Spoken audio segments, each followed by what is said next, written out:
आपदा प्रबंधन मंत्री गोविंद राम मेघवाल से भारत जोड़ो यात्रा को लेकर हमारे संवाददाता अजय डेलू ने बातचीत की। आइए सुनाते हैं उन्होंने क्या कुछ कहा है। सर, कांग्रेस ने भारत जोड़ो यात्रा स्टार्ट की है, तो उसको लेके जो कार्यकर्ताओं को और जनता को क्या संदेश देना चाहेंगे? देखिए, अभी देख रहे हैं पिछले 7-8 सालों से ये बीजेपी जो है पूरे देश के अंदर हिंदू और मुसलमान के नाम पर जहर फैला रही है, लोगों में आपस में नफरत पैदा करवा रही है, जगह जगह दंगों की साजिश हो रही है। इसलिए बहुत सारी जगह अगर आप देखेंगे देश में तो हिंदू और मुसलमानों के दंगे भी हुए हैं और भारतीय जनता पार्टी की जो नीयत है वो ठीक नहीं है। पूरे देश के अंदर ये हिंदू मुसलमान करके और राज में आना चाहती है दोबारा। इसलिए जो कांग्रेस पार्टी 1947 से पहले अंग्रेज़ों के विरुद्ध लड़ी और 1942 में गांधी जी के नेतृत्व में भारत छोड़ो आंदोलन, डू और डाई, ये कहा था अंग्रेज़ों को कि करो या मरो, ये आंदोलन हुआ था। और भारत छोड़ो अंग्रेज़ों, ये आंदोलन शुरू हुआ और 1947 में आज़ादी मिली। आज भारतीय जनता पार्टी इनकी गलत नीतियों के कारण पूरे देश में दंगे हो रहे हैं, सांप्रदायिक वातावरण बिगाड़ रहे हैं। इसलिए कांग्रेस पार्टी ने तय किया है राहुल जी के नेतृत्व में 7 सितंबर से कन्याकुमारी से कश्मीर तक 3500 किलोमीटर पैदल यात्रा चलेगी। उसमें हम लोग भी सम्मिलित हुए थे।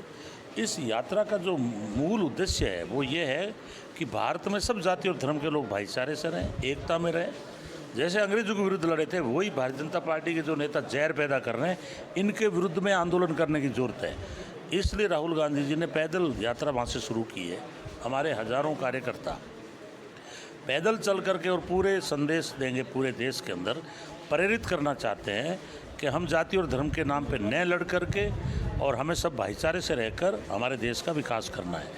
आज हमारे जो है राजस्थान में भी 3 जिलों में आएगी, उसमें अलवर, दौसा और कोटा।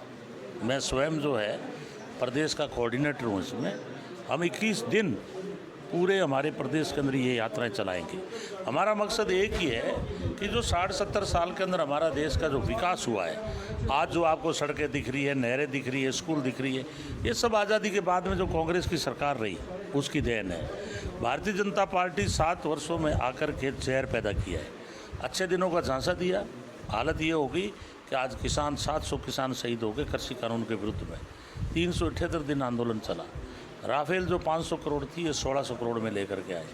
पेगासस के माध्यम से नेता, मीडिया, सुप्रीम कोर्ट के जज, सब लोगों को ये जासूसी करके उनके विरुद्ध में कभी ईडी का इस्तेमाल, कभी इनकम टैक्स का इस्तेमाल, कभी सीबीआई का इस्तेमाल, जो कि इस देश के लिए ठीक नहीं है। सर भी केंद्र सरकार के विरुद्ध में बोलता है, मोदी और अमित शाह के खिलाफ, उनके खिलाफ ये षड्यंत्र करके और सीबीआई के छापे डलाते हैं, इनकम टैक्स के छापे डलाते हैं, ईडी के माध्यम से उनके परिवारों को परेशान करते हैं।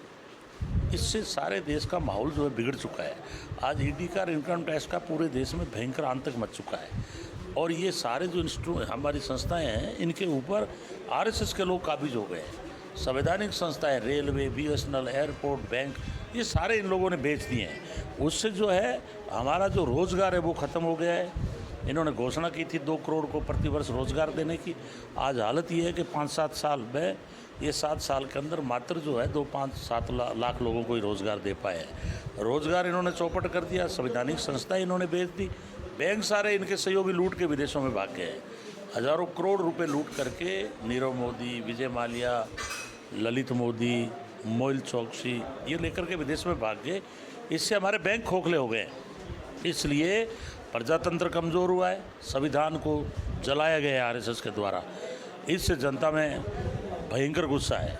दलितों, जहाँ बीजेपी की सरकार है वहाँ दलितों के ऊपर भयंकर अत्याचार किए जा रहे हैं। और प्रबंधन मंत्री राजस्थान सरकार गोविंद राम जी मेघवाल जो यहाँ आज खाजोला के अंदर राजीव गांधी ओलंपिक खेल प्रतियोगिता का उद्घाटन करने के लिए आए थे। मैं खबर फास्ट के लिए अजय डेलू, बीकानेर, राजस्थान।